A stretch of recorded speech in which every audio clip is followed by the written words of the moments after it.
बहु पुण्य पुंज प्रसंग से शुभ देह मानव का मिला, तो भी अरे भव चक्र का फेरा न एक कभी टला। सुख प्राप्ति है तो प्रयत्न करते, सुख जाता दूर है, तो क्यों भयंकर भाव मरण प्रवाह में चकचूर है। बहु पुण्य पुंज प्रसंग से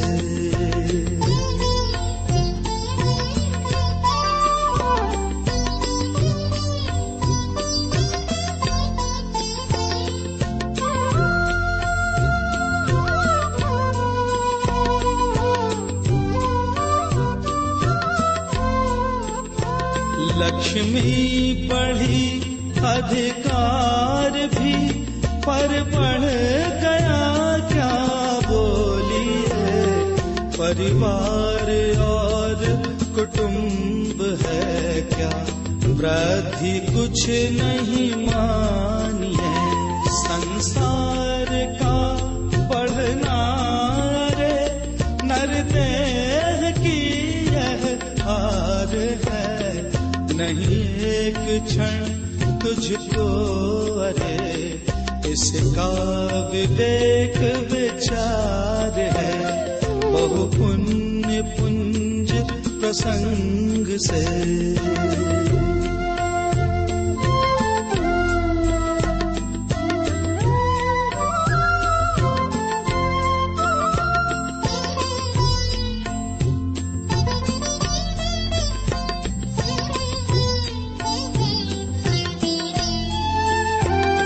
निर्दोष सुख निर्दोष आनंद लो जहाँ भी प्राप्त हो। यह देव अंतः तत्व जिससे बंधनों से मुक्त हो। पर वस्तु में मूर्छित न हो, इसकी रहे मुझको दया। वह सुख सदा ही त्याज रे, पश्चात जिसके दुख भरा। बहु पुण्य पुंज प्रसंग से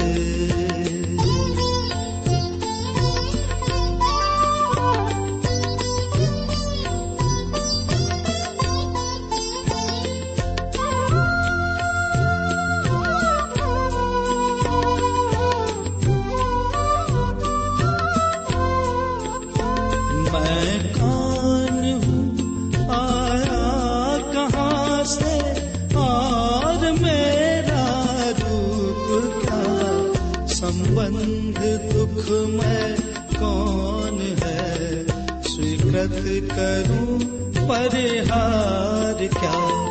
इसका विचार विवेक पूर्वक शांत होकर कीजिए, तो सर्व आत्मिक ज्ञान के सिद्धांत का रस पीजिए।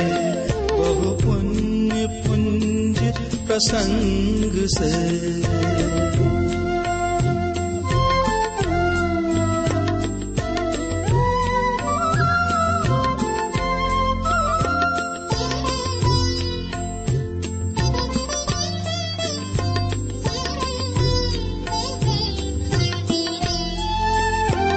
इसका वचन उस तत्व की उपलब्धि में शुभ भूत है। निर्दोष नर का वचन रे, वह स्वानुभूति प्रसूत है। तारो अहो तारो निजात्मा शीघ्र अनुभव कीजिए। सर्वात्म में समदृष्टि धोय, वच हृदय लिख लीजिए। बहु पुण्य पुंज प्रसंग से शुभ देह मानव का मिला, तो भी अरे भव चक्र का फेरा न एक कभी टला। बहु पुण्य पुंज प्रसंग से, बहु पुण्य पुंज प्रसंग से, बहु पुण्य पुंज प्रसंग से।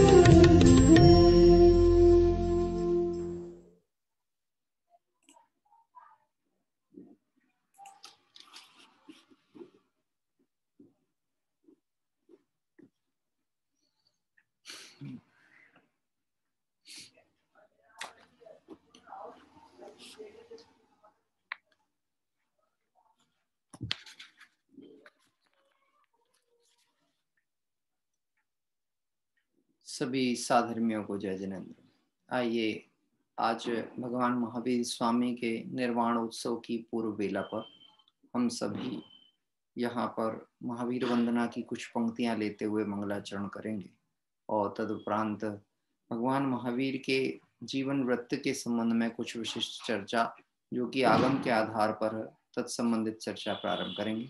आइए मंगलाचरण स्वरूप महावीर वंदना का पाठ लेते हैं। जो मोह माया मान मत्सर मदन मर्दन वीर हैं, जो विपुल विघ्नों बीच में भी ध्यान धारण धीर हैं, जो तरण तारण भव निवारण भव जलधि के तीर हैं, वे वंदनीय जिनेश तीर्थम कर स्वयं महावीर हैं, तीर्थंकर स्वयं महावीर हैं। आत्म बने परमात्मा हो शांति सारे देश में, है देश ना सर्वोदयी महावीर के संदेश में, महावीर के संदेश में।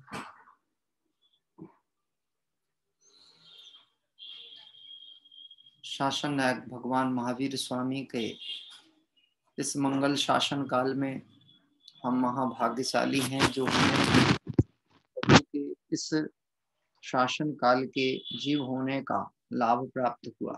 यह हमें अपने आप में एक बहुत गौरव का विषय है कि तीर्थंकर परमात्मा जिन्होंने इस 24वीं में अंतिम 24वें तीर्थंकर के रूप में भरत क्षेत्र की कुंडलपुर नगरी में जन्म लेकर और पावापुरी से इस संसार से मुक्त हुए और सर्व कर्मों से मुक्त होकर जो सिद्धालय में विराजते हैं, ऐसे भगवान महावीर स्वामी का कल प्रातः काल, मतलब वह समय तो कहना चाहिए कि ब्रह्म मुहूर्त का समय होता है जिस समय भगवान को निर्वाण हो गया।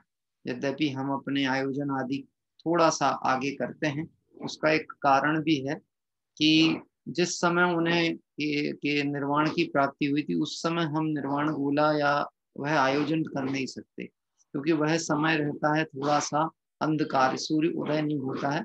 इसलिए हम ना तो उस समय श्रीफल आदि अर्पित कर सकते हैं, ना पूजन आदि करते हैं। तो जैसे ही सूर्य उदय हो जाता है और उस प्रक्रिया में हम सब कल प्रातः काल मंदिर में पहुंच करके और वितरागी भगवंतों के स्मरण करते हुए, भगवान महावीर स्वामी का मंगल स्मरण करते हुए, उनके संदेशों को विचार करते हुए कल उनका निर्वाण महोत्सव मनाएंगे। आज यद्यपि सामाजिक दृष्टिकोण से, अन्य मत की दृष्टिकोण से आज दीपावली का पर्व चलता है और वह दीपावली का पर्व, देखिए, जिनको हम अहिंसा के प्रेरक या जननायक कहें, ऐसे भगवान महावीर स्वामी के निर्वाण की पूर्व बेला में आज चतुर्दशी का पर्व चतुष्टय दिवस है और आज के दिन धर्म के नाम पर मिथ्यात्व का पोषण, हिंसा पोषक क्रियाएं, ये सब होती हैं।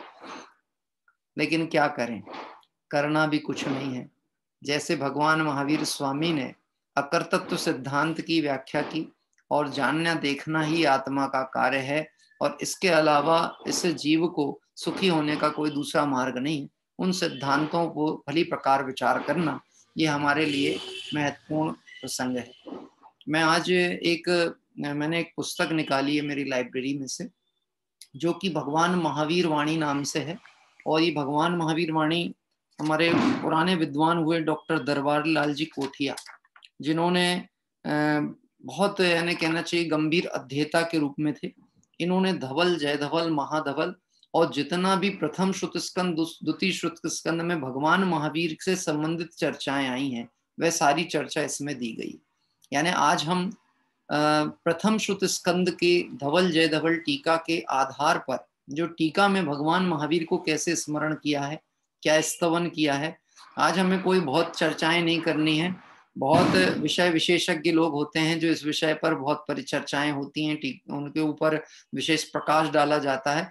हमें आज सिर्फ भगवान का स्तवन ही करना है, सिर्फ भगवान महावीर स्वामी के प्रति भक्ति का परिणाम रखना है, उनके प्रति जो उनसे हमें मोक्ष मार्ग प्ररूपण मिला है उसका अहोभाग्य मानना है।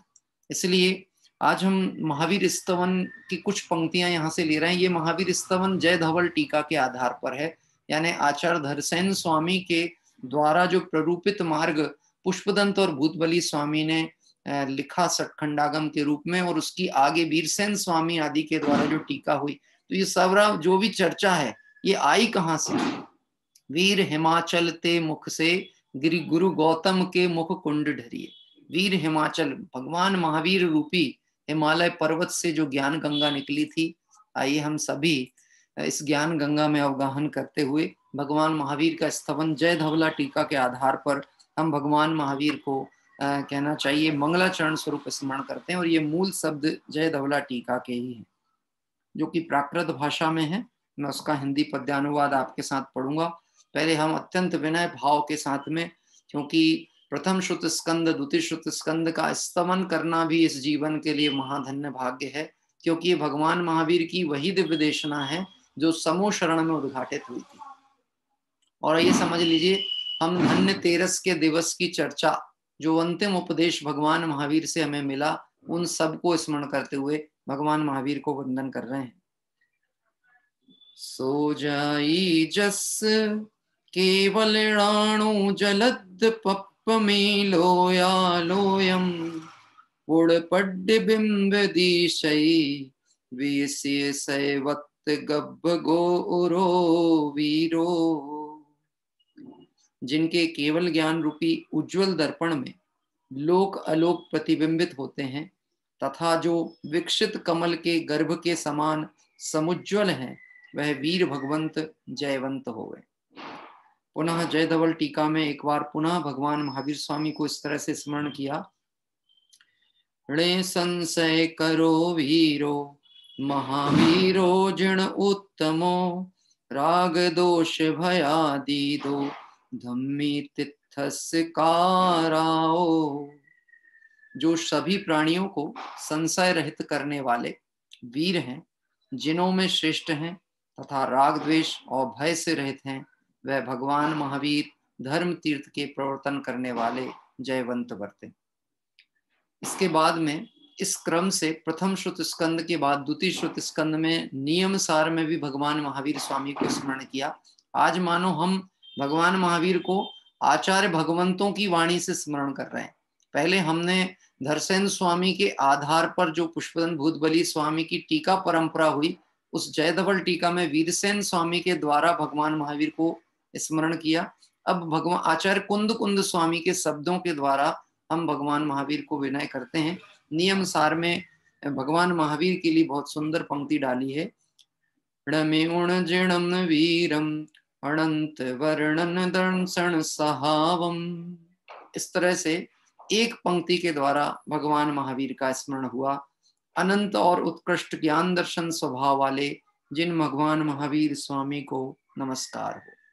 वास्तव में अभी हम जो शब्द बोल रहे हैं ना, हमें आचार्य कुंद कुंद देव को अपने हृदय में विराजमान करके और भगवान महावीर को नमन करना है, क्योंकि यह शब्द आचार्य कुंद कुंद स्वामी के हैं। उन्होंने भगवान महावीर को किन विशेषणों से नमस्कार किया कि हे प्रभु, आप अनंत और उत्कृष्ट ज्ञान दर्शन स्वभाव वाले, हे महावीर भगवान, आपको मेरा नमस्कार हो। इसी तरह आचार्य कुंद कुंद स्वामी प्रवचन सार ग्रंथ के आधार पर भी भगवान महावीर को नमस्कार कर रहे हैं। एस सुरासुर मणु सिंधु वंदिदम धूतधायिकं मलम प्रणमामि वड्ढमाणं तित्थं धम्मस्य कतारम। जो सुर और असुर, मनुष्य और इंद्रों से पूजित हैं तथा जिन्होंने घाती कर्म मल को नष्ट कर धो दिया, उन धर्म तीर्थ के प्रवर्तक वर्धमान महावीर को मेरा बारंबार प्रणाम हो। आगे इसी प्रवचन सारजी गाथा के आधार पर एक बार पुनः एक पंक्ति से भगवान महावीर को मन वचन काय पूर्वक आचार्य कुंद कुंद स्वामी विनय करते हैं। णमि उणवड्ढमाणं परम पाणम जिणति शोधेण।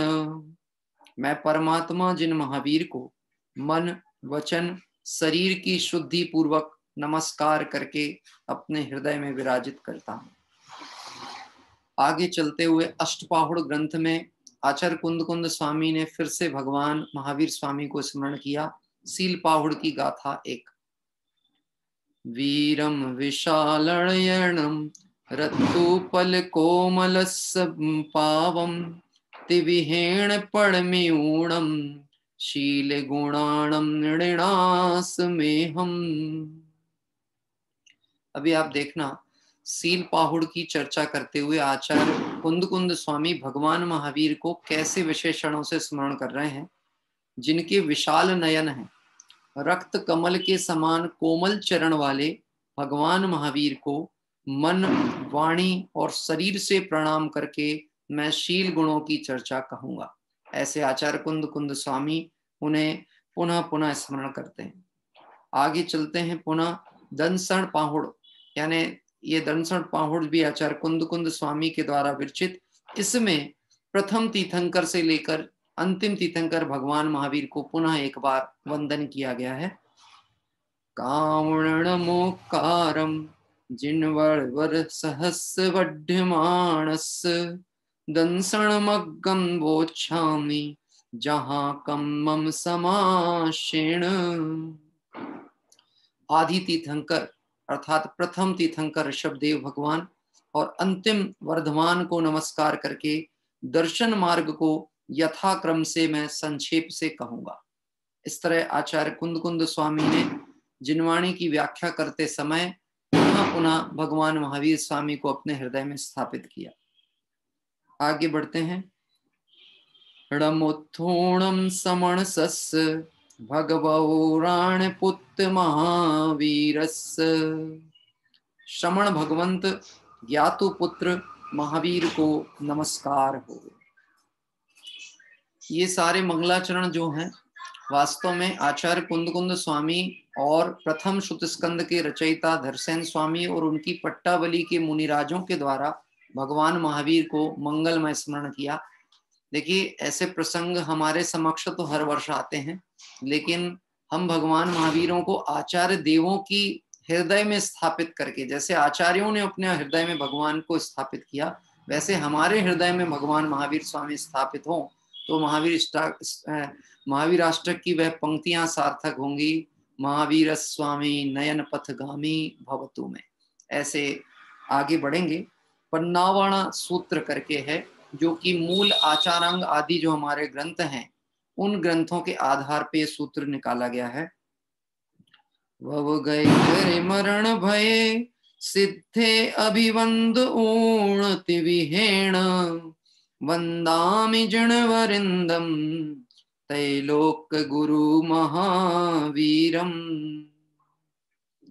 जन्म मरण के भय से रहित सिद्धों को मन से, वचन से और शरीर से नमस्कार करके तीन लोगों के गुरु जिनवरेंद्र महावीर की मैं मंगलमय वंदना करता हूं। देखिए, ये जो हम पढ़ रहे हैं इस विषय पे निश्चित ही आपको मैं एक चर्चा आगे कहूंगा। 3 और मंगलाचरण और हैं जो कि भगवान महावीर के लिए यहाँ पर उनके स्मरण स्वरूप वंदन किए जा रहे हैं। चंद्र प्रज्ञप्ति करके जो ग्रंथ है, जो कि वास्तव में देखा जाए कर्णानियोग के विषय का ग्रंथ है, उस ग्रंथ में भगवान महावीर को पुनः स्मरण किया गया है। वीर वरस भगवो जर मरण किलेश दोष रहीयस वंदामि विनय पण हो शोक पाए सया पाए। जन्म मरण के दुख तथा 18 दोष से रहित भगवान महावीर को सुख की अविनश्वर प्राप्ति के लिए मैं बारंबार वंदना करता हूं। आगे चलते हैं। नंदी सूत्र के आधार पर भगवान महावीर का मंगल स्मरण। जय सुयाण पभवो तिथयराणम अपच्छिमो जय जय गुरु लोगाणम जय महप महावीरो। जो श्रुत के जनक हैं, तीर्थंकरों में अंतिम तीर्थंकर हैं, लोक के गुरु हैं तथा महात्मा हैं, वह भगवान महावीर सदा जयवंत वर्ते। अंतिम मंगलाचरण महाबंध का, जो कि इसी प्रथम श्रुत स्कंद के अंतर्गत धवल, जय धवल और महाधवल, उसमें जो महाबंध टीका के आधार पर मंगल स्मरण अंतिम में कर रहे हैं। एक बार पुनः।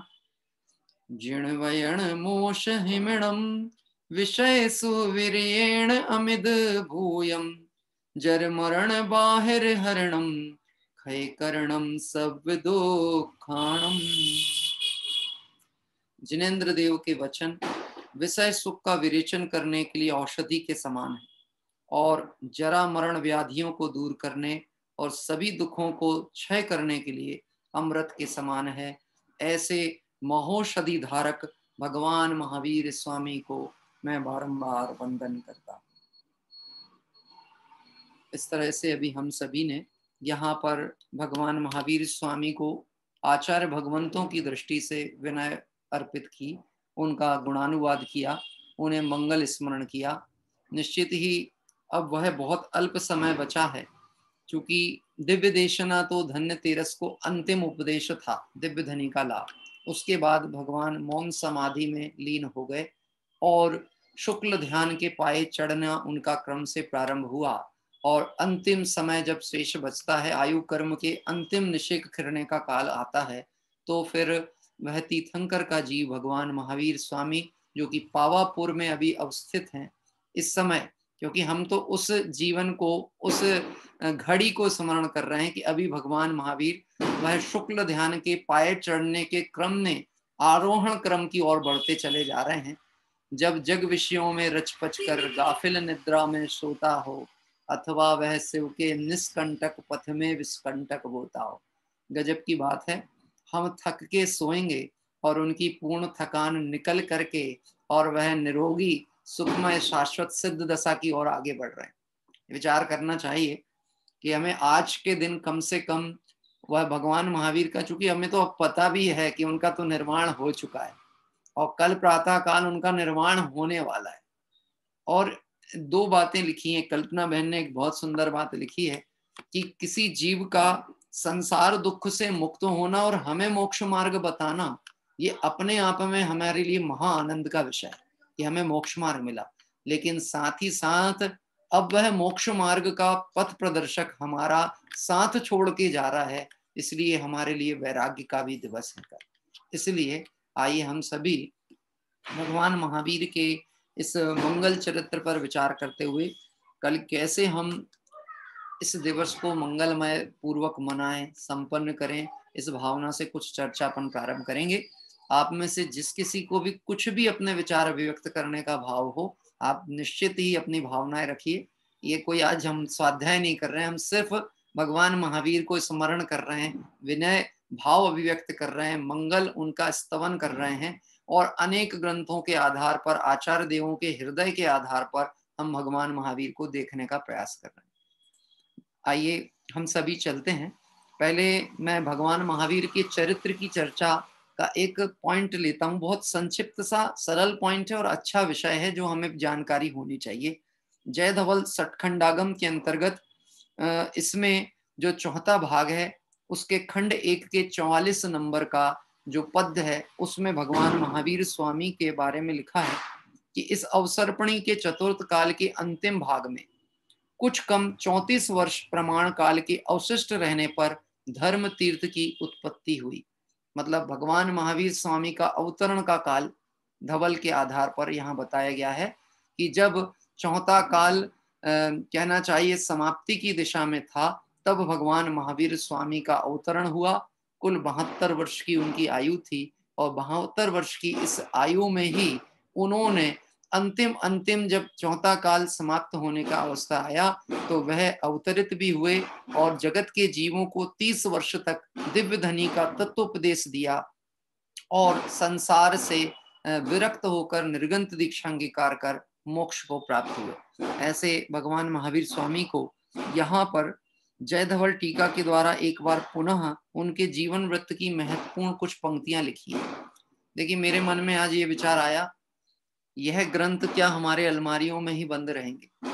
यद्यपि हम जब कभी इन मूल ग्रंथों को अध्ययन करने बैठे तो बहुत विधि पूर्वक स्नान आदि करके और बिल्कुल दिशा ज्ञान रखते हुए पवित्र परिणामों के द्वारा, यहाँ तक कि उनकी पूजन पहले की जाए, उसके बाद उसका स्वाध्याय हो, ऐसा इसका आलम्बन लेने का विधान बताया गया है धवल आदि प्रथम श्रुत स्कंद के बारे में। लेकिन आज हम, चूंकि ये आचार्य भगवान महावीर स्वामी के जीवन वृत्त के कुछ पहलू हैं जो कि धवल के आधार पर हम देख रहे हैं, सठखंडागम के आधार पर, इसलिए उन पंक्तियों को मैं यहाँ पढ़ता हूँ। जय धवला की सठखंडागम के अंतर्गत यह भगवान महावीर स्वामी को 21, 22, 23 और 24 नंबर के जो गाथा हैं, उस गाथा के आधार पर भगवान महावीर स्वामी का पूरा जीवन वृत्त बताया गया है 4 गाथाओं में। 2 पैराग्राफ का विषय है, मैं उसको हिंदी का जो है विषय वो पढ़ रहा हूँ। जो पहले से ही देवताओं के द्वारा पूजित थे, जिसने अच्युत कल्प में दिव्य अनुभाग शक्ति से युक्त भोगों का अनुभव किया, मतलब जो दिव्य भोगों को भोगते हुए आए, ऐसे भगवान महावीर स्वामी का जीव पूर्व भव के स्मरण यहाँ पे किया। वही भगवान महावीर का जीव कुछ कम 72 वर्ष की आयु लेकर पुष्पोत्तर नामक विमान से च्युत होकर आषाढ़ शुक्ल षष्ठी के दिन कुंडपुर नामक नगर में स्वामी सिद्धार्थ छत्री के घर नाथ कुल में 100 देवियों से सेवमान त्रिशला देवी के गर्भ में आगमन हुआ और वहां 9 महीने 8 दिन रहकर, देखिए पूरा उनका समय अवधि, पूरी जानकारी, कितने समय गर्भ में रहे, 9 महीने 8 दिन भगवान महावीर का जीव त्रिशला माँ के गर्भ में रहा। देखिए, एक बात समझना, तीर्थंकर का जीव प्रकृति का कोई भी नियम उल्लंघित नहीं करता। एक सामान्य बालक का जो जन्म होता है वह अवधि 9 माह की है। क्या कह रहे हैं? 9 माह की अवधि है, प्राकृतिक नियम ही है। और बालक, तीर्थंकर बालक का भी जीव है तो माँ के गर्भ में रहेगा और वहां गर्भ से जब उसका कहना चाहिए जन्म होगा तो वह भी एक प्रकृति के पूरे नियम को पालन करेगा। तो वह प्रकृति नियम के अनुसार 9 महीने की अवधि पूरी होने के बाद ही उस जीव का गर्भ हुआ और वह दिन थे 9 महीने 8 दिन। इस तरह चैत्र सुदी 13 की रात में उत्तर फाल्गुनी नक्षत्र में उनका जन्म हुआ। रात्रि में ही जन्म हुआ और रात्रि में ही प्रयाण करके चले गए। क्या कह रहे हैं? ऐसा लगता है जैसे चुपचाप चुपचाप आए और चुपचाप किसी को बताए बिना चले गए। ये बताना जितना था वो बता दिया, और बताना क्या था, वह तो दिव्य धनी में तत्व उद्घाटित हुआ।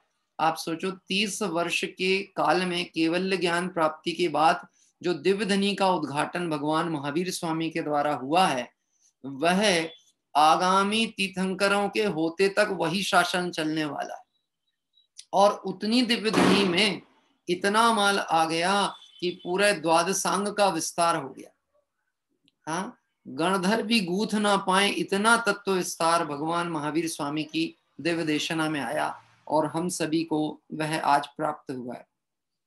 जिस रात में नाथ कुल के शिखर श्रमण भगवान महावीर का गर्भावतरण हुआ, उसी रात में नाथ कुल में हिरण्य स्वर्ण यानी सोने चांदी, धन धान्य, राष्ट्र, बल, वाहन, कोष्ठ, कोष्ठागार, पुर, अंतःपुर, यश आदि सभी में वृद्धि हो गई। मतलब जिस दिन वह जीव माँ के गर्भ में आया था उसी दिन पूरे राज की खजाने भर गए थे। इसके राजा सिद्धार्थ के कोई चीज में कहीं कमी नहीं थी। पूरा नगर फलीभूत हो गया, मानो वहां पे ऐसा पुण्य फला कि यहाँ माँ के गर्भ में बालक का जीव आया है और वहां पे चारों तरफ प्रसन्नता का माहौल, सर्व अनुकूलताएं। ऐसा कहा जाता है जैसे कल्प वृक्ष खिल गया। क्या कह रहे हैं, भरत क्षेत्र में कल्प वृक्ष आया हो, तीर्थंकर का जन्म का प्रसंग ऐसा काल था। विपुल धन कण, कंचन रत्न, मणि मोती, शंख सीप, प्रवाल मूंगा और रत्नादिक के द्वारा प्रीति सत्कार हर्ष से बहुत बहुत गौरव बढ़ गया। इस तरह चारों तरफ का जो वातावरण है वह बहुत आनंदमय, मंगलमय, धन धान्य से संपन्न हो गया। देखिए, मैं एक बात आपसे कहूंगा, अभी हम जिन पंक्तियों को पढ़ रहे हैं यह जय धवला सठ खंडागम के मूल शब्द हैं। आप हम पढ़ते हैं तो समझ में तो सभी को आता है।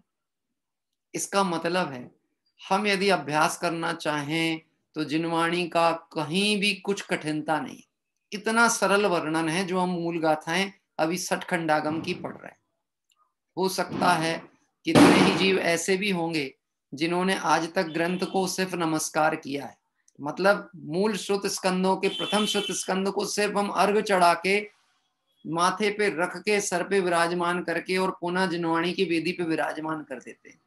लेकिन जिनकी दिव्य देशना में यह तत्व उद्घाटित हुआ, कम से कम उनके निर्वाण महोत्सव के प्रसंग में हम उनके द्वारा दिए गए तत्व की कुछ पंक्तियां तो पढ़ने का सौभाग्य प्राप्त करें। इसलिए आज अपन इसमें से कुछ पॉइंट पढ़ रहे हैं। इस पुत्र के जन्म से आज हमारा मनोरथ पूर्ण हो गया, इसलिए हम कुमार का नाम वर्धमान रखते हैं। देखिए, उनका नाम वर्धमान क्यों पड़ा?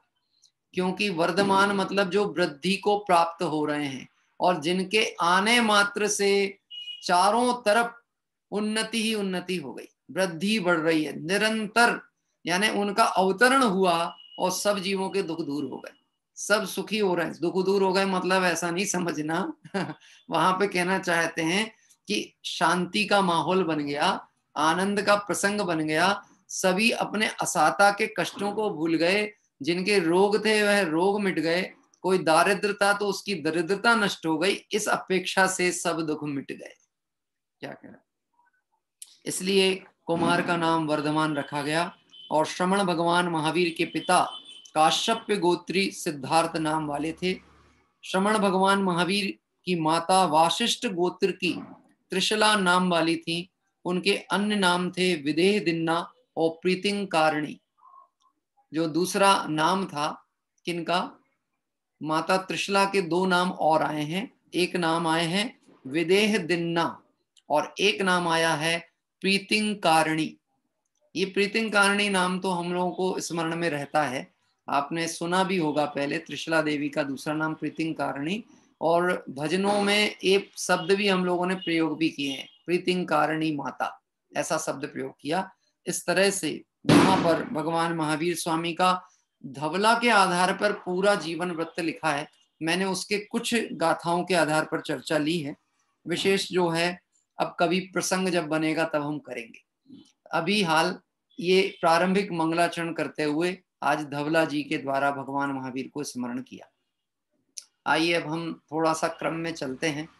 कल भगवान महावीर स्वामी का निर्वाण उत्सव है, कैसे मनाना, क्या करना, क्या नहीं करना, क्या करते आ रहे थे, क्या वह सही था कि वह गलत है, इसको हमें भगवंतों की वाणी के आधार पर निर्णय करना है। यदि हम मूल बात सर्वप्रथम देखें तो भगवान महावीर की दिव्य देशना का मूल आधार बिंदु क्या है, सबसे मेन बात क्या है, तो उस बात को हमारे डॉक्टर साहब ने उल्लेख किया। आत्म बने परमात्मा हो शांति सारे देश में, है देश ना सर्वोदयी महावीर के संदेश में। सिर्फ भगवान महावीर का संदेश का मूल ध्येय अगर विषय देखें वो यही है, आत्म बने परमात्मा। जितने भी जीव आत्मा हैं वह सब परमात्मा हो जाएं। तो आत्मा तो सभी जीव हैं, अभी परमात्मा कैसे हो जाएं कि जब तक दृष्टि बाहर की तरफ पड़ी हुई है, बहिरात्मपना लगा हुआ है, आत्मा को देखने का उपयोग नहीं टिकता है, अपनी महिमा नहीं आती, तब तक बहिरात्मा है। जैसे ही दृष्टि बाहर से हटी, अपने पे आई, तो अंतरात्मा हुए, और जिनके द्वारा ये मार्ग बताया गया ऐसे भगवंतों से अपना गुण मिलान करके अपने में समा गए तो परमात्मा हो गए। यही विधि का प्रयोग करके मानो भगवान महावीर स्वामी ने ऋषभ देव को आदर्श बनाते हुए, पूर्व के तीर्थंकरों को आदर्श बनाते हुए संसार से पार हुए। हम उनके शासन काल में हैं तो हमारा भी कर्तव्य है कि हम उनके शासन के अनुसार ही उस मार्ग पर चले। बहुत सारे सिद्धांत भगवान महावीर स्वामी के इसमें दिए गए हैं। धर्म की लगभग 40 तरह की परिभाषाएं भगवान महावीर स्वामी के अनुसार यहाँ पे प्ररूपित की गई, जिसमें दंसन मूलो धम्मो वत्तु सावो धम्मो, ये सारे सिद्धांत किसके हैं? भगवान महावीर स्वामी के ही। एक चर्चा अपने को विचार जरूर करनी है। कल प्रातः काल जब हम मंदिर पहुंचे, पूजन करें, निर्वाण लाडू चढ़ाएं, तो निर्वाण लाडू में हमें क्या अर्पित करना है, ये चर्चा है। अब मैं व्याख्या करने नहीं बैठा हूं, मैं आपसे जानना चाहता हूं।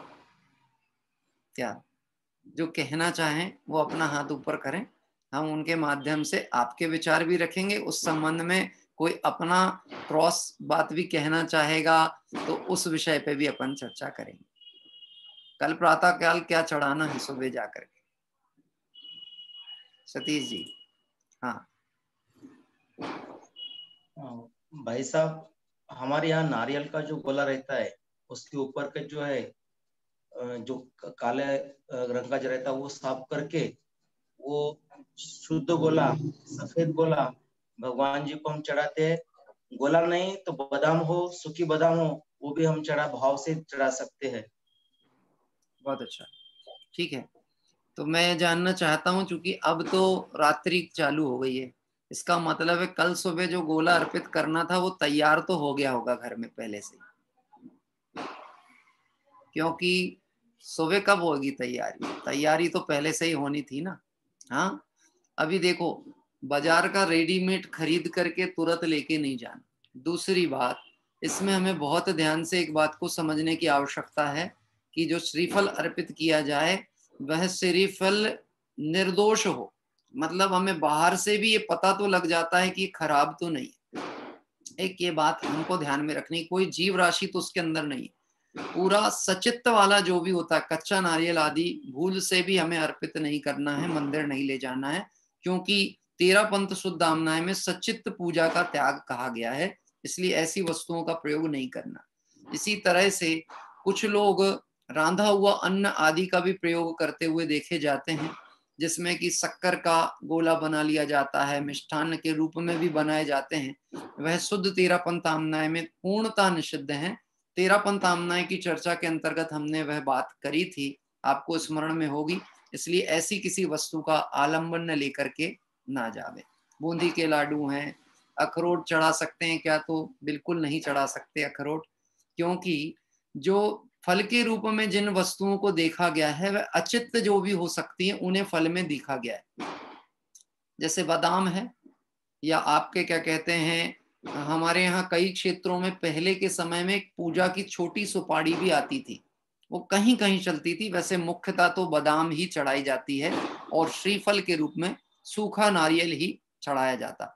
ये बात हमें ध्यान रखना चाहिए, चाहे शोभा यात्रा निकल रही हो भगवान की, चाहे जिन मंदिर हो, कभी भी अपनी तरफ से जब भी हम वहां पर विनय करने जाएं, भगवान की भक्ति करने जाएं, और मैं तो कहता हूं उसे आरती शब्द भी कहा गया तो कहीं गलत नहीं समझना।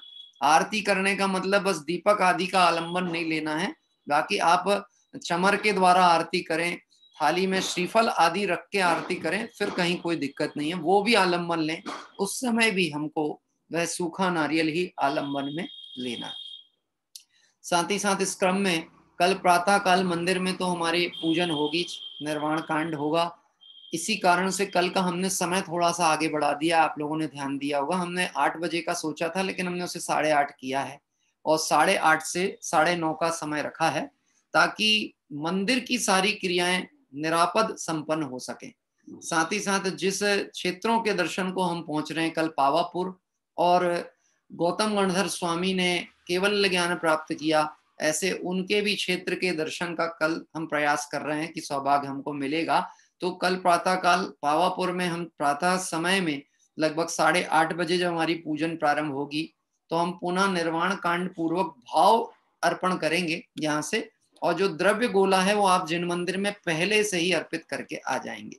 तो ऐसा हमारा भावना है कि सभी स्वाध्याय परिवार के लोग इस तरह से जुड़ेंगे।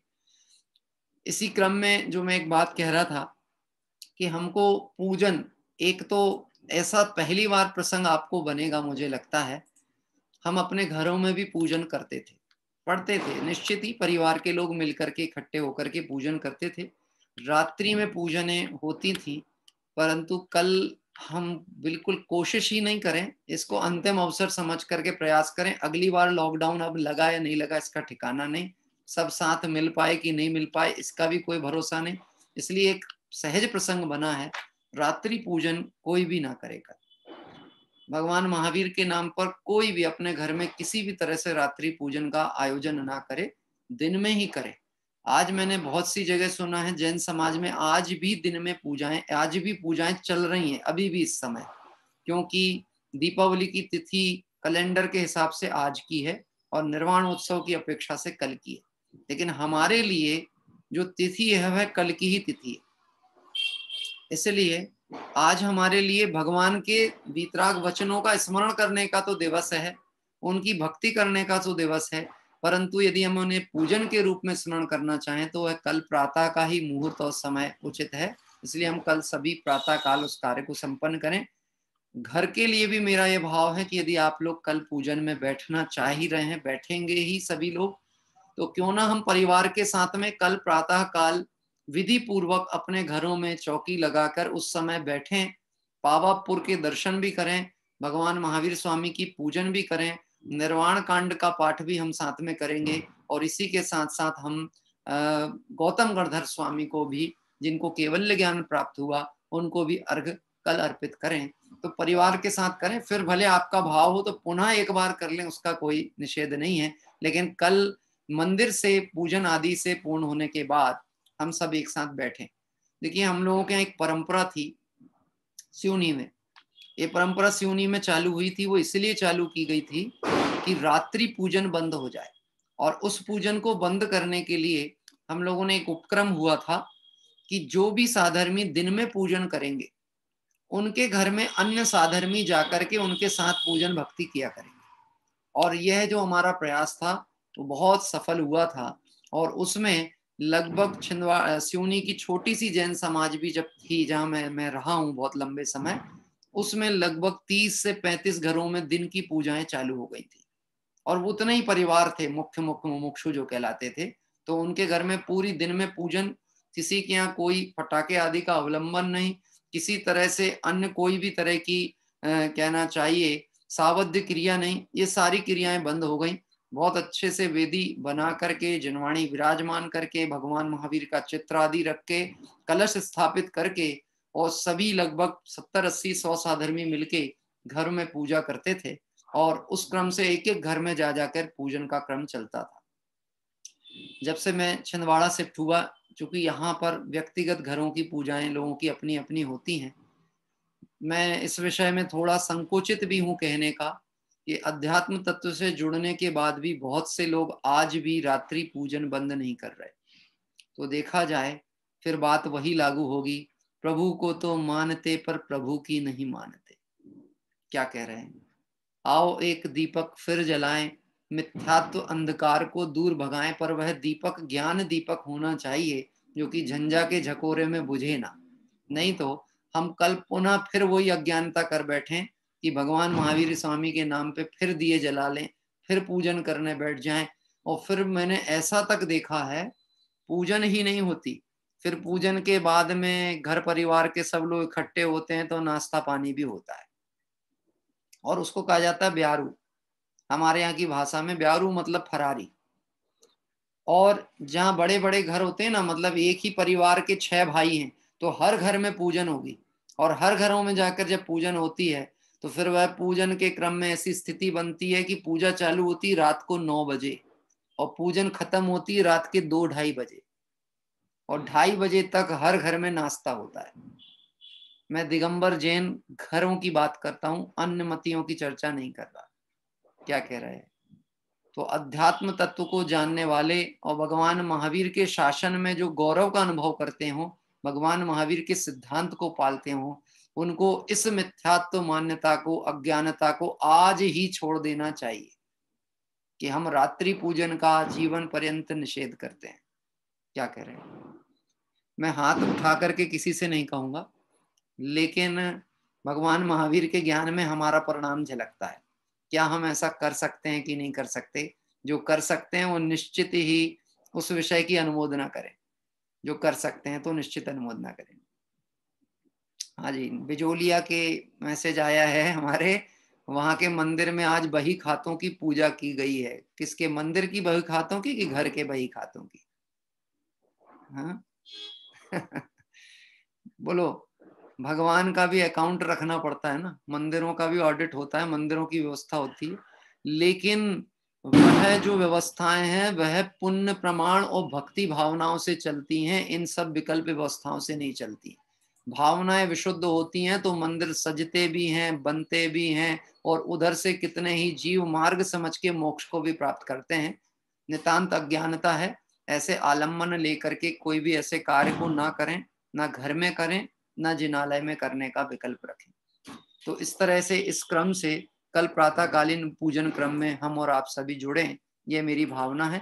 आइए, मैंने अपनी तरफ की कुछ 2-3 महत्वपूर्ण बातें जो कहनी थी वो कही हैं, और भी कोई इस विषय में कोई महत्वपूर्ण बात कहना चाहे तो अवश्य अपने विचार रखें। हाँ जी, उसके बाद भक्ति का क्रम भी रहेगा।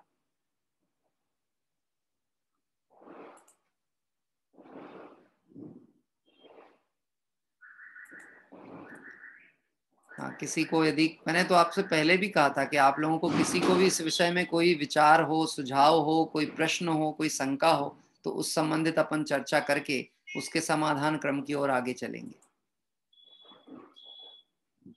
सभी निशंक हों तो फिर हम आगे चले। आप अपना अपना अनुसंधान करें, अपने परिणामों का अनुसंधान करें, अपना विचार करें, हमारे जीवन में कहीं कोई त्रुटि तो नहीं है, क्योंकि जिस भगवान महावीर स्वामी के शासन में हम हैं। हाँ जी, हमारे छिंदवाड़ा से हमारे संजीव भाई साहब ने कुछ कहने का भाव रखा है, मैं उन्हें आमंत्रित करता हूँ। रात्रि में पूजा का क्यों निषेध है? हाँ, अच्छा है प्रश्न आपका, रात्रि पूजन का निषेध क्यों है?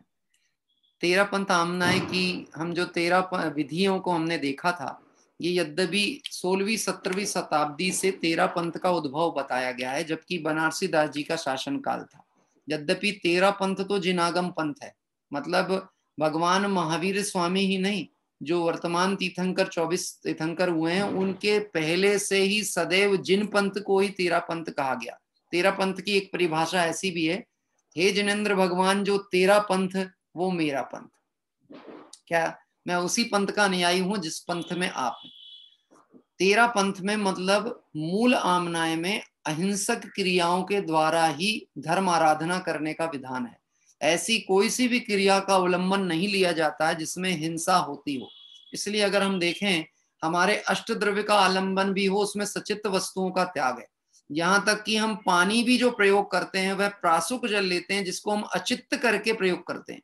कच्चे पानी से भगवान के प्रक्षाल का कार्य, द्रव्य धोने का कार्य, कपड़े आदि का धोने का कार्य, ये भी कार्य नहीं होता। तो जहां पर हमारा विवेक इतना जागृत है कि हम अचित्त वस्तुओं का ही प्रयोग करते हैं, सचित्त का नहीं करते, तो जिस कार्य के करने में निश्चित हिंसा होने वाली है, जैसे रात्रि पूजन का अवलंबन लें। देखिए, पहली बात है, पूजा तो होनी है मंदिर में, और मंदिर तो रात में खुले ही नहीं रहते। ये तो आज की व्यवस्थाएं हैं जो हमने नियम विरुद्ध कार्य किया है, नहीं तो मंदिर तो सूर्यास्त के साथ ही बंद हो जाया करते थे। जब मंदिर बंद ही हो जाते थे फिर पूजन करने की बात कहाँ थी। दूसरी बात, यदि कदाचित कोई कहे हम घर में करें, तो घर में तो आप पाठ पढ़ सकते हैं, लेकिन घर में आपका कोई द्रव्य पूजा के अवलंबन की बात नहीं थी। इसी तरह से पूजन का द्रव्य जब भी अवलंबन में लिया जाएगा तो उसे शुद्ध विधि से शुद्ध किया ही जाएगा, प्राशुक विधि से धोया जाएगा। अब धोएंगे कब? जब सूर्य का प्रकाश होगा तभी। इसका मतलब है हमारी सुबह की पूजन भी मंदिर की तब प्रारंभ होनी चाहिए जब सूर्य उदय हो जाए, और सूर्य उदय की पहली किरण आए उसके बाद कुएं में से पानी लेकर के आना चाहिए। क्या कह रहे हैं? उसके पहले कुएं का पानी भी नहीं निकालना चाहिए, क्योंकि अंधेरे में जीवों का शोधन नहीं हो सकता। तो हिंसा का दोष किसके माथे आएगा? ये जो करता है उसके ऊपर आने वाला। क्या कह रहे हैं? तो जब तक सूर्योदय ना हो जाए तब तक तो पूजन का अवलंबन व्यवस्था नहीं हो सकती। फिर सूर्य उदय होगा, उसके बाद ही द्रव्य धुलेगी, द्रव्य धुलने के बाद में प्रक्षाल आदि अभिषेक प्रक्षाल आदि क्रियाएं संपन्न होंगी, फिर भगवान की पूजन विनय आदि प्रारंभ होगा। इसलिए रात्रि पूजन में ये सब चीज संभव ही नहीं। दूसरी बात, यह जो मान्यता है रात्रि पूजन की, ये मूल दिगंबर आमनाय की नहीं। हाँ, ईश्वर जी ने एक मैसेज दिया है, मूल बद्री का मंदिर रात्रि में बंद रहता है। इतने काम की हम अनुमोदना करते हैं कि रात्रि में बंद होता है, लेकिन आमनाय 13 पंथ की नहीं है। क्या कह रहे हैं? 20 पंथ आमनाएं हैं, इसलिए वहां पे चलिए ठीक है, एक बात है कुछ वो ग्रहण करने की कर लेंगे, लेकिन वहां की कोई चीजें आदर्श के रूप में हम ग्रहण नहीं कर सकते। हाँ जी, हमारे मीना जी भी अब कुछ कहने का भाव रखते हैं। हाँ, अगर इसी विषय से रिलेटेड हो तो बहुत ही अच्छा, कोई आप उसमें और पोषण करना चाहें बात का। जी, भाव पूजा कर सकते हैं। हाँ, भाव पूजा की जा सकती है, लेकिन ऐसे काल होते हैं और निश्चित ही काल ऐसे हैं कि जो संध्या काल होता है ये वास्तव में सामायिक प्रतिक्रमण, आलोचना, स्तोत्र, काव्य आदि का काल है, मुख्य रूप से पठन की दृष्टिकोण से। लेकिन जैसे हम जयमाला का पाठ आदि करना चाहें तो कर सकते हैं, कि जैसे हमने अपने बाबू युगल जी साहब की पूजन की जयमाला पाठ कर ली, 12 भावना का पाठ कर लिया, इस तरह से कर सकते हैं। लेकिन जो अष्टक का अवलंबन आदि है उसमें यथासंभव हमें प्रयास करना चाहिए कि रात्रि में करना ही नहीं है। क्या, ना अर्घ पढ़ना है और ना रात्रि में उस तरह की किसी क्रिया को करना है। प्रमोद जी। पंडित साहब, वो अपनी शॉप के पीछे में जो शुभ लाभ में लिख के रखता हूँ, और वीतरागाय नमः या कुंडलपुर के बड़े बाबा की जय, ये लिख सकते हैं कि नहीं?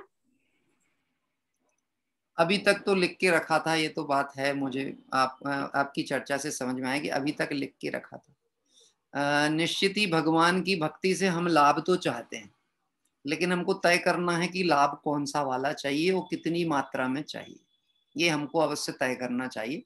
तो लाभ कितना चाहिए पहले तो ये तय करें, और कौन सा वाला लाभ चाहिए। हाँ, पहले तो ये विचार करना, लाभ का नाम मतलब क्या, और शुभ का मतलब क्या, शुभ किसको कहेंगे और लाभ किसको कहेंगे, इसकी चर्चा बीच में थोड़ी सी आ भी चुकी है अपनी। शुभ और लाभ, तो शुभ किसे कहेंगे और लाभ किसे कहेंगे। हमारा मंगल हो जाए यही अच्छा है, और मुझे बोधि समाधि की प्राप्ति हो जाए यह लाभ है। अगर यह दृष्टिकोण हमारा है तो वह बात तो हमारे हृदय में लिखी हुई है। क्या कह रहे हैं? लेकिन यदि हम उसे कोई ऐसे गृहस्थ आश्रम के अंतर्गत व्यापारिक प्रतिष्ठान में लिखते हैं तो, और उसमें अभिप्राय में हमारा किंचित मात्र भी यह है कि यह कार्य अच्छा चलता रहे, इसका मतलब है मैं बंधन मुक्त होने की भावना नहीं रखता। क्या कह रहे हैं? बंधन मुक्त होने की भावना नहीं रखता, क्योंकि मैं चाह रहा हूं कि ये कार्य चलता रहे। मैं आपसे एक बात कहता हूं, लॉकडाउन नहीं लगा होता तो क्या कुछ लोग, बहुत से लोग तो स्वाध्याय में अनवरत जुड़ते हैं, पर कुछ लोग ऐसे भी रहे होंगे जिनको लॉकडाउन के बाद समय मिला और उन्होंने इस समय को यहाँ लगाया। तो लॉकडाउन लगना अच्छा था कि नहीं था? हाँ, कि इस एक लंबे जीवन काल में कभी एक बार तो ऐसा विचार करने का अवसर भी मिला कि मुझे इस पर्याय में कुछ करना है धर्म के नाम पे, तो थोड़ा जागृति आई। निश्चित ये बात है ना। ऐसे स्वाध्याय चिंतन मनन करने के बाद, क्रमबद्ध को समझने के बाद, कर्म के उदय को समझने के बाद, हमें ऐसी लौकिक क्रियाएं, यद्यपि हो सकता हमारा अभिप्राय गलत ना भी हो, लेकिन एक नीति है, यद्यपि शुद्धम लोक विरुद्धम ना कथनीयम ना करणीयम। यानी भले आपका अभिप्राय ऐसा ना भी हो, आप भगवंतों का स्मरण करके लिखना चाहते हो, लेकिन जगत में जो व्यवस्थाएं परंपरागत चलती हैं उसे मोक्ष मार्ग में उस अनुसार नहीं किया जाता। जगत जन इस चीज को कैसे लिखते हैं, किस अभिप्राय से लिखते हैं? शुभ लाभ मतलब मुझे सांसारिक लाभ प्राप्त हो। हमको तय करना हमें क्या करना है, सांसारिक लाभ चाहिए है कि मोक्ष का लाभ चाहिए? हाँ प्रमोद जी, देखो अभी तय करना है, अभी 1-2 साल और लगे तो भी कोई चिंता की बात नहीं है, लेकिन करना तो पड़ेगा। क्या कह रहे हैं? देखो इतना आपको जागृति आई है, आपका प्रश्न उत्पन्न हुआ, ये अपने आप में बहुत बड़ी बात है 50-50 साल स्वाध्याय करते हो गए हैं, टस से मस नहीं होती परिणति, टस से मस। क्या जो मान्यता लेकर के बैठे हैं, 4 घंटा स्वाध्याय करे, 2 घंटे प्रवचन सुने, गुरुदेव को भी सुने, सब कुछ सुने, और रात्रि पूजन छोड़ने को तैयार नहीं। मुझे इस विषय में पता है, मेरे पिताजी जब इस विषय पे व्याख्या करते थे, प्रवचन में बोलते थे, कुछ लोगों को तकलीफ भी होती थी कि इस विषय पे इतना जोर क्यों दे रहे हैं। अरे जिन भगवान महावीर की हम बात नहीं मान रहे, उनके मार्ग का अनुसरण नहीं कर रहे, हम उनके मार्ग पे चलेंगे कैसे, और उनका मार्ग सुरक्षित रहेगा कैसे? उस मार्ग की सुरक्षा के लिए आगम पद्धति का ही प्रयोग हमको करना चाहिए। इसलिए उस क्रिया से निश्चित तौर पे बचें। हाँ अतुल भाई। अरे सर, ये कल तो समझो इनकी सिद्ध अवस्था हो जाएगी जी, तो फिर सुबह सुबह यही अरहंत दशा का प्रक्षाल कैसे करते हैं अपन? उसी दशा में अरहंत दशा को कैसे मानते हैं? अब सुबह मानते कि 5:32 में मोक्ष मुक्ति को प्राप्त हो गए, तो फिर 7 बजे फिर वही अरहंत प्रतिमा का प्रक्षाल, मेरी समझ में नहीं आया। देखिए, ये तो हम कोई उस भगवान महावीर के दर्शन या उसकी मुख्यता से नहीं कर रहे। भगवान महावीर शब्द भी जो प्रयोग हो रहा है वो सिर्फ अरिहंत अवस्था का ही हो रहा है। सिद्ध के तो भगवान महावीर नाम भी घटित नहीं होता, वह तो अब अनंत काल के लिए शाश्वत सिद्ध परमात्मा हो गए। तो अभी हम जो कर रहे हैं, जिन चैत्य का अभिषेक या प्रक्षाल कर रहे हैं, वह जिन चैत्र हमें भगवंत के स्वरूप का परिचय कराते हैं, इस दृष्टिकोण से परिणामों की विशुद्धि के लिए हम वह क्रिया करते हैं। यद्यपि वह सिद्ध हो गए, और ये तो देखो हम बोल रहे हैं कि कल वह निर्वाण को प्राप्त होंगे, वो तो चले गए कब के, क्या कह रहे हैं, वह तो सिद्ध दशा में बैठे हैं, अनंत सुख को भोग रहे हैं। हम तो उनके उस मंगल दिवस को स्मरण करके अपने निर्वाण की भावना भा रहे हैं कि हे प्रभु मेरा पुरुषार्थ जगे। तो अरिहंत अवस्था का भी स्मरण करने में कहीं दोष इसलिए नहीं है क्योंकि प्रयोजन की सिद्धि, लक्ष्य की सिद्धि, पूज्य पूजक का जो संबंध होता है वो अरहंत आदि से प्रत्यक्ष जुड़ सकता है।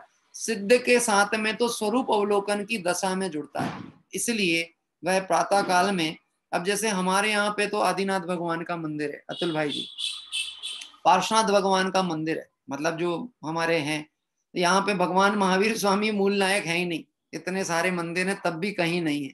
तो कोई बात नहीं है, हम आदिनाथ भगवान का भी प्रक्षाल करें, भगवान महावीर स्वामी का करें, किसी का भी करें, उसमें एक ही बात आती है, परिणामों की स्वच्छता के निमित्त जिन बिंब, इसीलिए मैं निरखता उनमें निज प्रतिबिंब। परिणामों की स्वच्छता के लिए हम भगवंतों का प्रक्षालन भी कर रहे हैं और उनका मंगल स्मरण और विनय पाठ आदि भी कर रहे हैं। आइए चर्चा को अब थोड़ा सा विराम लेना इसलिए आवश्यक है क्योंकि कल सुबह का हमें भावनाएं भी हैं और आज चतुर्दशी का दिवस है। हम एक 12 भावना का पाठ इस दिन पे करते थे, लेकिन 12 भावना के पहले कोई भक्ति लेना चाहे जो कि भगवान महावीर प्रासंगिक हो तो मैं पहले उन्हें आमंत्रित कर लेता हूँ।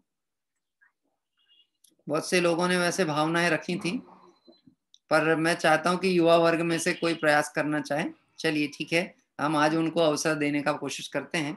हमारे ये नंबर है शालिनी विनायका, है ना, हाँ, ये 2 बहनें हैं, बेटियां हैं, इनके द्वारा हम यहाँ पर आज भगवान महावीर की भक्ति का लाभ लेते हैं।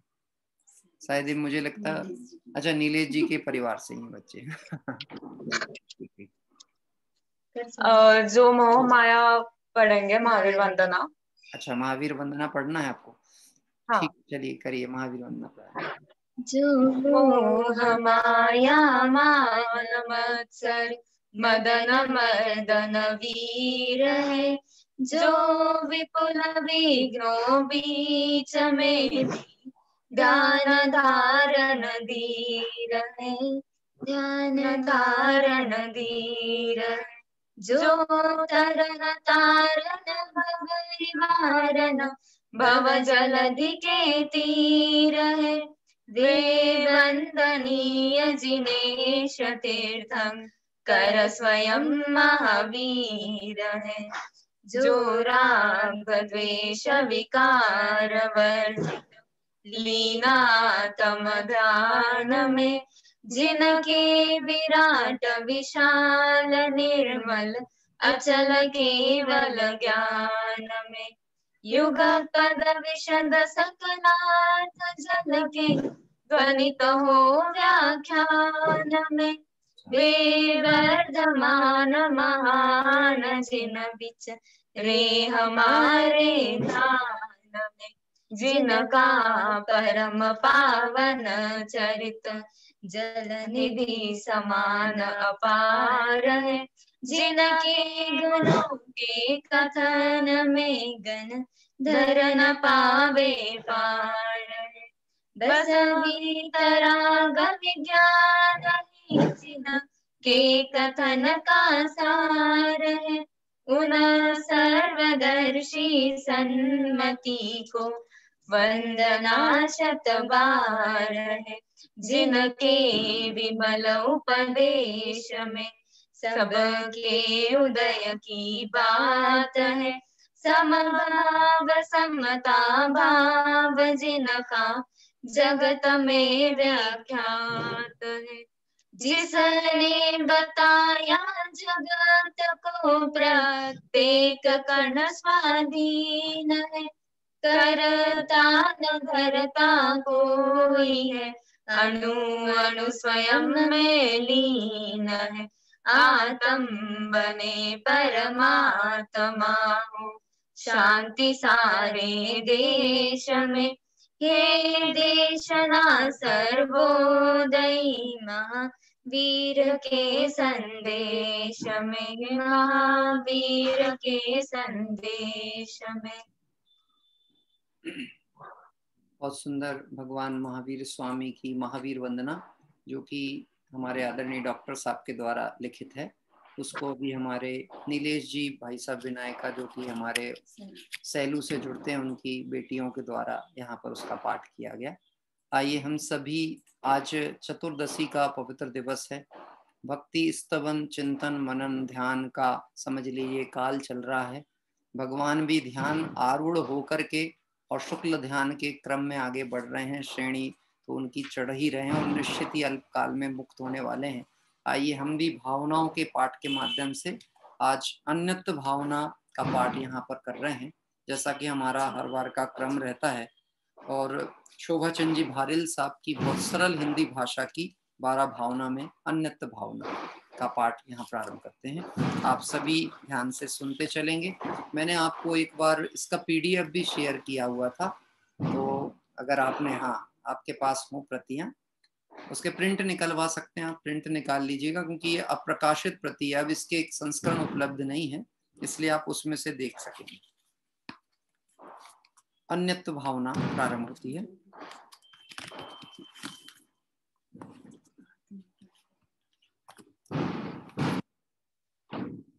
पहले था मैं कौन कहाँ से आज यहाँ आया हूँ, किस किस का संबंध अनोखा तज कर क्या लाया हूँ। जननी जनक अन्य है पाए इस जीवन की बेला, पुत्र अन्य है पौत्र अन्य है अन्य गुरु है चेला।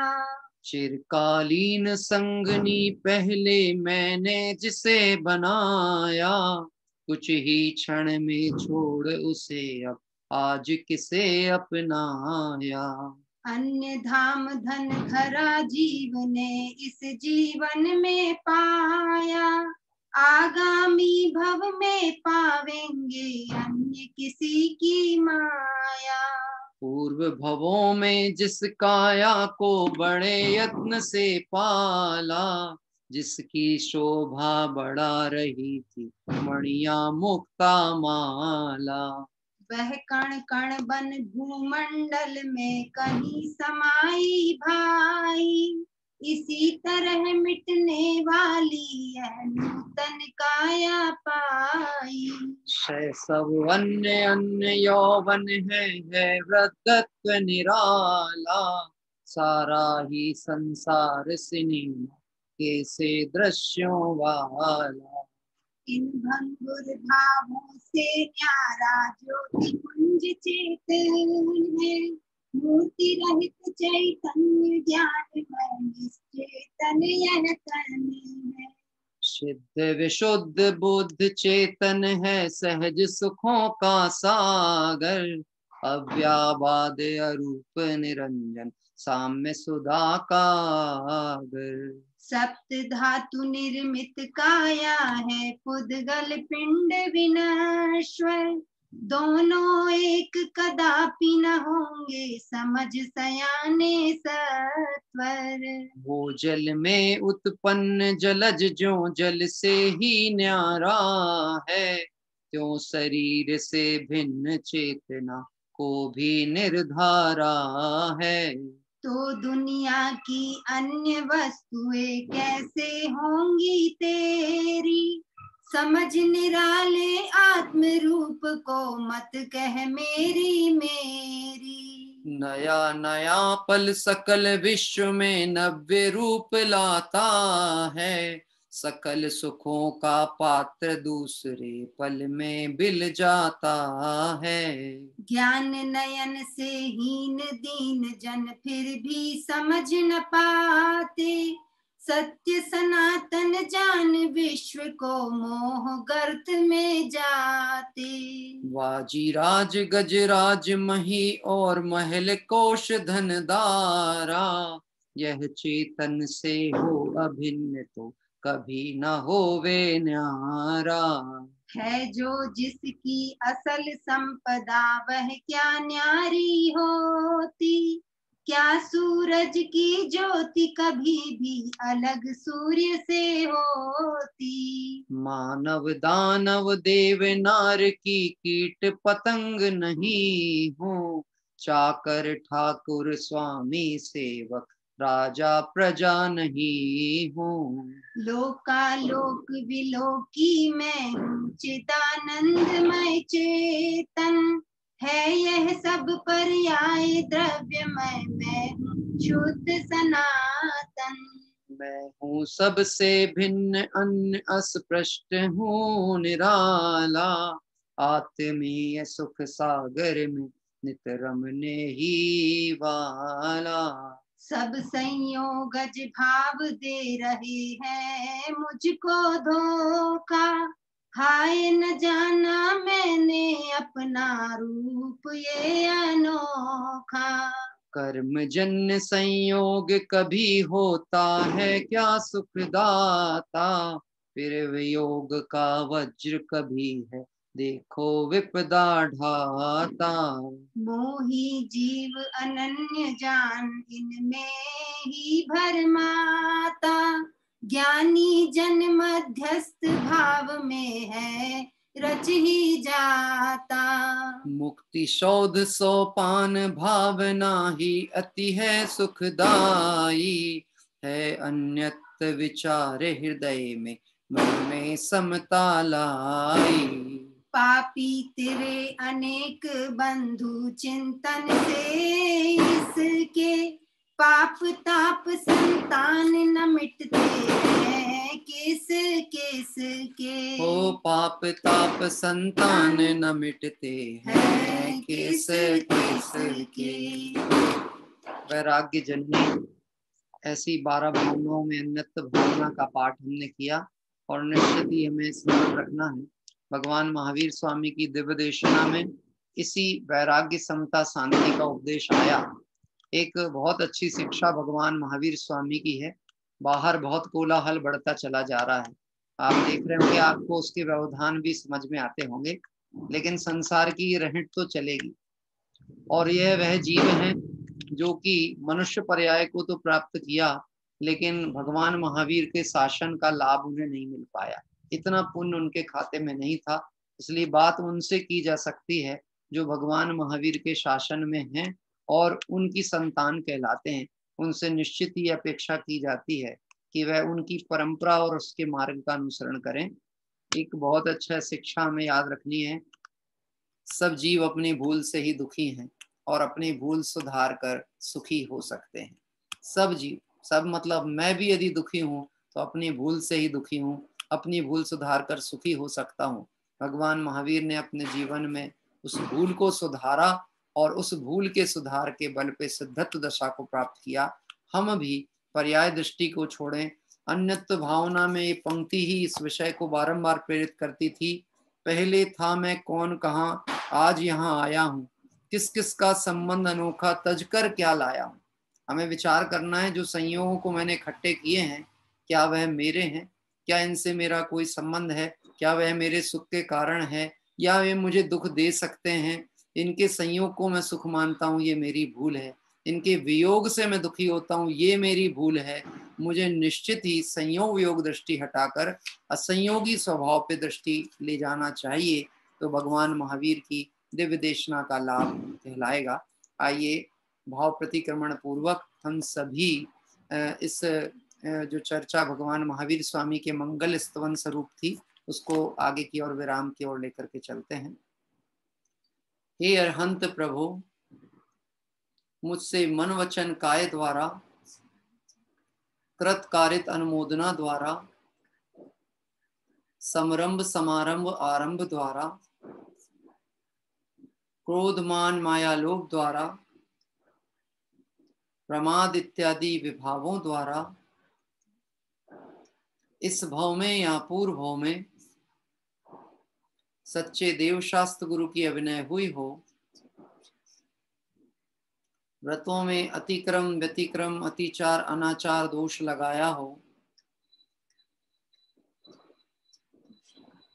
एकेंद्रिय से लेकर पंचेंद्रिय तक किसी भी जीव की हिंसा की हो, विराधना हुई हो, दिन या रात में लगाए सर्व दोषों का पश्चाताप व्यक्त करता हूँ, क्षमा मांगता हूँ। वह मेरे सभी दोष मिथ्या हो, मैं मुझ में रहूं, इस प्रकार मैं इन सभी दोषों का प्रायश्चित करता हूँ। ओम नमः सिद्धेभ्यः। इस तरह से अभी हम सभी ने भगवान महावीर स्वामी की दिव्य वचनामृतों का मंगल स्मरण करते हुए आज उनके निर्माण महोत्सव की पूर्व बेला में धवल जय धवल महाधवल और द्वितीय श्रुत स्कंद आदि के माध्यम से उनको मंगलाचरण रूपक स्मरण किया। कुछ संक्षिप्त चर्चाएं की, बहुतायत चर्चा आपके स्मरण में ही होंगी। और कोई त्रुटि जो सांसारिक व्यवस्थाओं में मिथ्यात्व पोषक आपके नगर में आपके घर में चलती हो, उसको आगम अभ्यास की पद्धति से भूल को तुरंत सुधार लेना ही अच्छा है। भूल को छुपाने का नहीं, मिटाने का प्रयास करना है। आज तक थी उसका विचार नहीं करना है, जो गई सो गई उसका विचार ना करके जो है उसे संभालें। उस सावधानी के साथ हम सब इस मार्ग पर आगे बढ़ें, ऐसी भावना के साथ आइए जिनवाणी स्तुति का हम यहाँ पर पाठ करते हैं। और जी कुछ कहना चाहते हैं, अनम्यूट करिए। जी हमारे यहाँ बहुत ज्यादा लाइट, दीपक, मोमबत्ती बहुत जलती थी। इस साल हमने नहीं जलाया कुछ भी। जी प्रकाश हुआ कि नहीं घर पे? हमारे घर में प्रकाश ही प्रकाश है, ज्ञान का प्रकाश है। बस पहले अज्ञान मिटाने को दीपक था जग में उजियाला, उससे ना हुआ कुछ तब युग ने बिजली का बल्ब जला डाला। प्रभु भेद ज्ञान की आंख न थी, क्या कर सकती थी यह ज्वाला, यह ज्ञान है कि अज्ञान कहो तुमको भी दीप दिखा डाला। हाँ, हमको तय करना है कि हम उनको दीपक दिखा रहे हैं जो केवल ज्ञान ज्योति से सुशोभित हैं। निश्चित ही सुधार ही सबसे बड़ा परिवर्तन है। ये बहुत बड़ी क्रांति है कि हमारे अंदर में ये विचार चालू हो गया कि गलत क्या है और सही क्या है। बस यह क्रांति इस स्तर तक परिवर्तन को पहुंचा देगी कि हम संसार बंधनों से मुक्त होने का आत्मबल जगा लेंगे। काम बहुत छोटा सा लगेगा लेकिन निश्चित ये बहुत आगे बढ़ेगा। आपके इस मंगल कार्य की हम अनुमोदना करते हैं। आपने ज्ञान दीप जलाया है, ये नहीं सोचना इस बार अंधेरा है। इस बार तो ज्ञान दीप का प्रकाश किया है हमने, आध्यात्म का प्रकाश किया है, भगवान के केवल ज्ञान ज्योति के तत्व का प्रकाश किया है। निश्चित ही हम अंधकार से मुक्त हो रहे हैं। हाँ हेलो, हाँ बोलिए। अरे सर, आपको मैंने वो एक पीडीएफ भेजी थी गुरुदेव की प्रवचन वाली। जी जी। तो उसके ऊपर कभी मतलब प्रवचन हो सके तो जरा। मैं देख लेता हूँ। मैंने अभी वो विषय देख नहीं पाया था, लेकिन नजर पड़ी थी, आपने कुछ प्रेषित किया था, शायद ग्रुप में डाला है आपने ना। ग्रुप आपने भी पर्सनल भी दिया था। 1945 का प्रवचन है गुरुदेव का, दीपावली के ऊपर। जरूर अपन देखते हैं, मैं उसे देख लूंगा। होगा तो अपन जब अपना, कल तो विराम है, परसों जब अपन बैठेंगे तो अगर संभव होगा तो उस विषय को तत्कालिक प्रसंग अनुसार लेने का प्रयास करेंगे। हाँ महेंद्र जी, साहब कुछ विचार रखना चाहते हैं? अच्छा, अपना गोले पे चंदन या केसर लगाते हैं, वो कोई दोस्त नहीं? गोले पे अपन जो चढ़ा हाँ, चंदन या केसर लगाते, स्वास्तिक आदि बनाते हैं, वो चल सकता है, उसमें कोई दिक्कत नहीं है। स्वास्तिक आदि का एक परिकल्पना होती है हमारे यहाँ तो। जो बहनें हैं, छिंदवाड़ा में भी बालिका मंडल है, आपको मैं दिखा भी दूंगा। ऐसे बहुत अच्छे से उसको अष्टप्रातिहार आदि की रचना भी वो उसमें वैसे बनाते हैं। भी करते हैं। वो कोई दिक्कत नहीं, अपने को उस विषय में ज्यादा कहीं दिक्कत नहीं। दादा के अनुकूल जो भी हो सके वह कार्य कर सकते हैं। आइए हम सभी, मुझे लगता है कि अगर और कोई चर्चा ना हो तो हम फिर जिनवाणी स्तुति का पाठ करने के लिए आगे बढ़े। और एक बात जरूर कहना चाहता हूँ, इतर समाज अन्यमति तो आपको दीपावली की शुभकामनाएं भेजेंगे, भेजते ही हैं, कोई बात ही नहीं है। व्यापारिक प्रतिष्ठानों के कारण से, व्यापारिक रिलेशनों से भी आपके साथ में लोगों के संबंध हैं, तो उनसे उस तरह का व्यवहार होता है। कदाचित हमारे कहने में, कथन में भी ये बात आती भी होगी, क्योंकि हम उनके साथ उस जाति के व्यवहार से जुड़े हैं।